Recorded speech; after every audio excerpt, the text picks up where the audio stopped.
We got here. All right, we're here. We ran actually into the studio. We made it just in time. We got stuck in a TVZ. Our medevac was fungal. We're really, really sorry for that. Everything's okay, though. To the top right, our red Terran player, the first player of today. He is... Oh, he's Bbyong. No ID. Well, if you completely screwed that one up. I'm like, I just ran up. I ran all the way from the station here and up the We stairs. have to do more cardio with you. Yeah. Starting to the bottom left, we have in blue the Protoss player for Team MVP. It is Tails.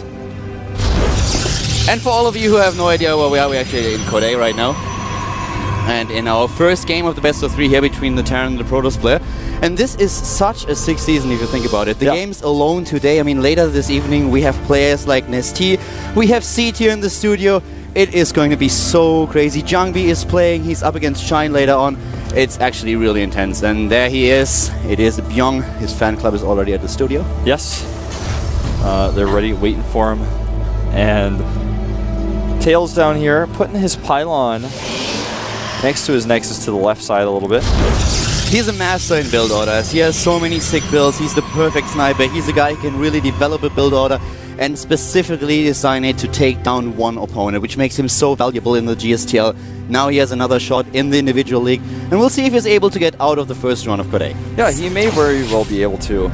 Bbyong is not the toughest opponent he could ever face, but he hasn't looked weak in his previous matches we've seen from him already. He's going for a command center first here, and he does it on the high ground, in fact, hiding this from Tails.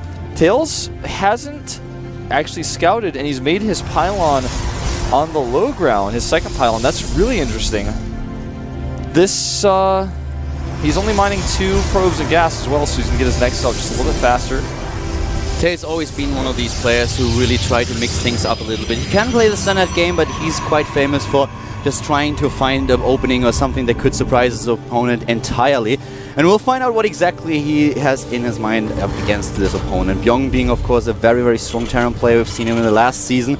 And he's one of those Casper players who draw quite the female crowd. Yeah, he certainly is. Him, Jaedong, Flash, of course. You have a couple of them. Yeah, you know, former Casper player for GG draws a lot of fangirls when he's down here.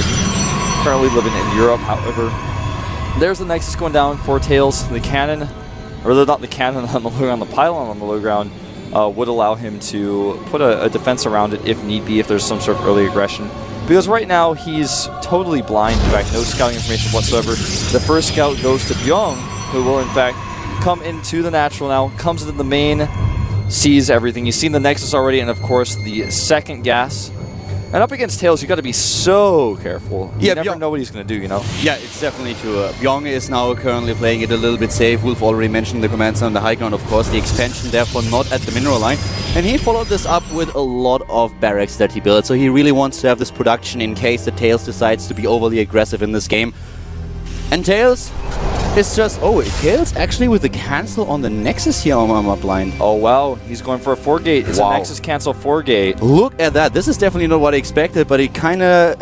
It feels like Tails. What we just said. Yeah, exactly. It feels like Tails. Yeah, this is going to be something that Bbyong is really going to struggle to deal with, especially with the build he's chosen with the command center first. If he skimps on the bunker, he's going to be untouchable. He's powering up the 4 barracks right now rather than getting the gases.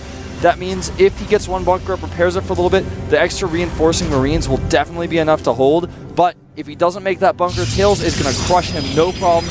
Chrono Boost lining up on that Warp Gate research is really good with the timing of the gateways. However, this Marine force moving across the map is going to pose a big problem for him because he doesn't really have anything to spot for it. Yeah, but right now, Bbyong really assumes that there is an expansion. He knows, we have it on screen right now, thanks for pointing that out again.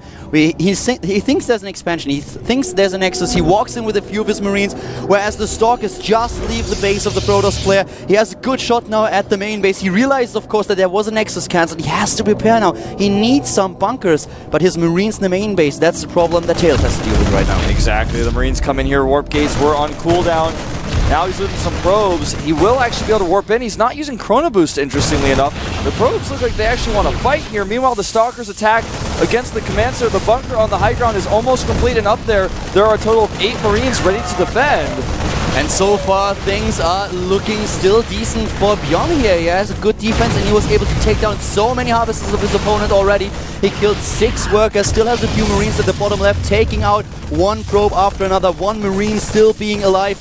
Good job here so far by Bbyong. Tails not able to break the ramp, and this is of course an awful position now for our MVP players. Yeah, he's almost dead. He warps in the sentry to try to contain Bbyong, who he knows is going to have a very late medevac tech, but I just don't think this is going to work.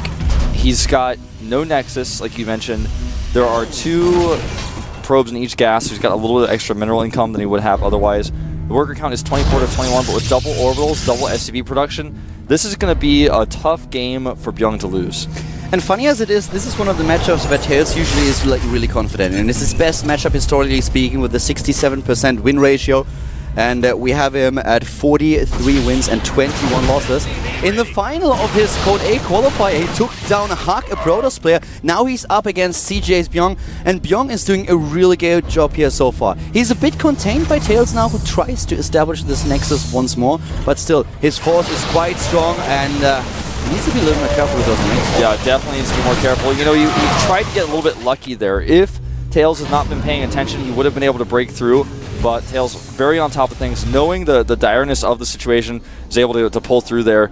Now over here you can see the Nexus is getting a little bit closer to completion. He's going to add those assimilators, gets the extra sentry here. With 4 sentries you can force shield for such a long time. You know what Bbyong really should have done, or what he normally would have done, is he would have waited for his medivacs. You want to have the medivacs if you break a contain like this. You are never really sure if you can run down the ramp, especially if you don't have stim just yet. If there's a force field of your opponent and he splits your army in half, you can easily pick off a lot of marines.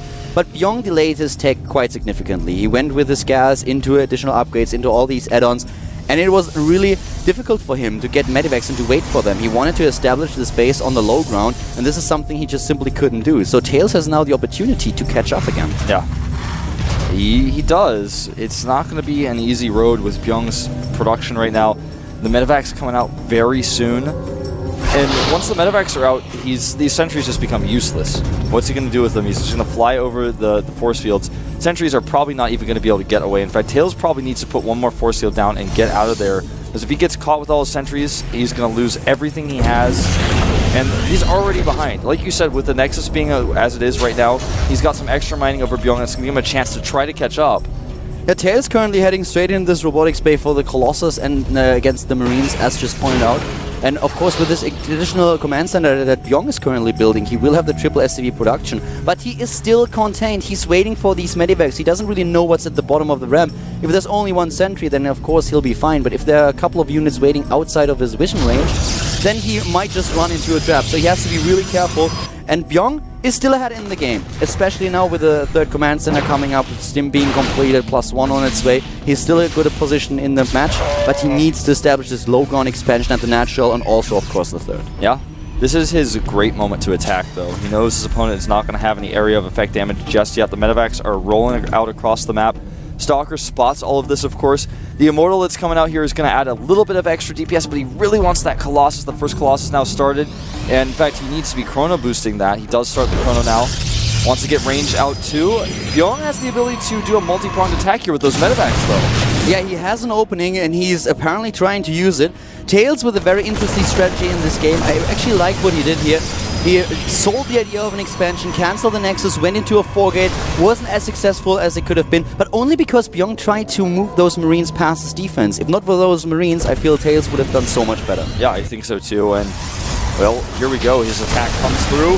Force fields go down to try to deny him, but he doesn't have enough energy. There are the great triple force field there. The problem is he can just lift into the main. Yeah. That Colossus better turn around, and he cannot actually run in like this. Nice using the force fields to actually use the Colossus range against the Marines. The Colossus is so important now against this force, and another stim by Bbyong. He only has 2 medivacs. He needs to be very careful here, especially since the Colossus is dealing so much damage to the Marine forces. Yeah. But Bbyong has a huge army. He does, but you know, Tails' micro is very nice here, and Bbyong having to stim multiple times only with 2 medevacs retreats here, and Tails is the closest he's been in supply since the initial part of the game right now. He's only down about 10 supply. Range is about to be done. He's going to have 2 Colossi with range. If he wants to, Tails can actually take a Forge and maybe even start moving out to pressure that third base of Bbyong. Right now, Tails, with his defense, is in getting into a better and better position by the minute. He really tries to get on even eyes with his opponent. And as you could see, this control with the Colossus did so much. Lesser players would have just lost the Colossi. Bbyong trying to take it out, trying to go for the stim, but now suddenly Extended Thermal Lens is done, and he has 2 Colossi, which is going to be so important in the next battle. Yeah, and I'm just looking here. It looks like Bbyong wants to stay present on the map, and he needs to get into a better position at the top of his ramp at his third base. He does not want to be in a position where he has to go up a choke point to run away against this Colossus force. I think he's going to realize exactly what's going on now. The Marine sees the Stalkers warping. He needs to get up here. He does not want to find on open ground. He wants to have the better concave at the top of the ramp. He doesn't really have Vikings, Wolf, and he's currently building the first few, but because the starport was so late, he has only 4 Medivacs and 2 Vikings. This is a big problem. He has a second starport. This is going to help him a little bit with the production, but Tails certainly has a bit of an edge now with the army composition. Yeah. Given time, though, Bbyong might be able to make up for that, but is Tails going to give him that much time? We'll see here. The force fields go down. The SCVs are providing a nice buffer, but Tails targets with his Colossus. Marauders close the gap, and Tails, does he have enough here? The Colossi pushed back now by the Vikings. It looks like Bbyong is going to hold, and he will take game number 1 here. Tails has nothing left. Tails is being chased back. The 2 Colossi are dead. Bbyong with the Mana Mules. He did well. Tails trying to hit the timing here with the 2 Colossi, but Bbyong just simply has too much. Yeah, GG there from Tails, leaving game 1. A great build here, but unfortunately for him, it was spotted, first of all, which gave him time to run up the ramp. That was the most important thing. But then it wasn't like he just spotted it with an SCV or something like that. He spotted it with units which were then in Tails' main, killing his probes. It was a twofold issue for him. It was a big dilemma. And of course, also while we are focusing a bit on our Terran versus Protoss, we have 3 additional games in this early round of Code A today. Seed is up against TSL Center. Another Protoss versus Terran, whereas Flying for Winding Stars is up against Fnatic Alive. And last but not least today, a PvP with Yonghwa up against Mini. Well, that should be pretty cool. Mini going decently far last season in Code A, was not able to come through the up and down matches though, fell back down here. Yonghwa, a very big story, of course, with his recent performances in Team League. Yeah, with a double all-kill as the season started. LGIM unfortunately out of Team League though. Yeah. And of course, Seed is the only player in here falling from Code S. He came by a little bit earlier and laughed at us as we ran through the studio and sat into these chairs. Yeah, everyone was just waiting for us, and once again, guys, we really want to apologize. Our flight got a little bit delayed. We were in Shanghai, of course, at the WCS Global Finals. Yeah, that's where we were. Partying with an amazing victory over Creator, but now we are back at the GSL Code A, and map number 2 is currently loading. We have Bbyong up against Tails in the second game. The MVP Protoss player is down the map already and has to face his opponent now on Abyssal City, a map that is historically not the best for Protoss. Yeah, this is not a good map for Protoss. He's down a game here. He's got to make sure he keeps his wits about him here. Up against Bbyong, a Terran who showed that he can play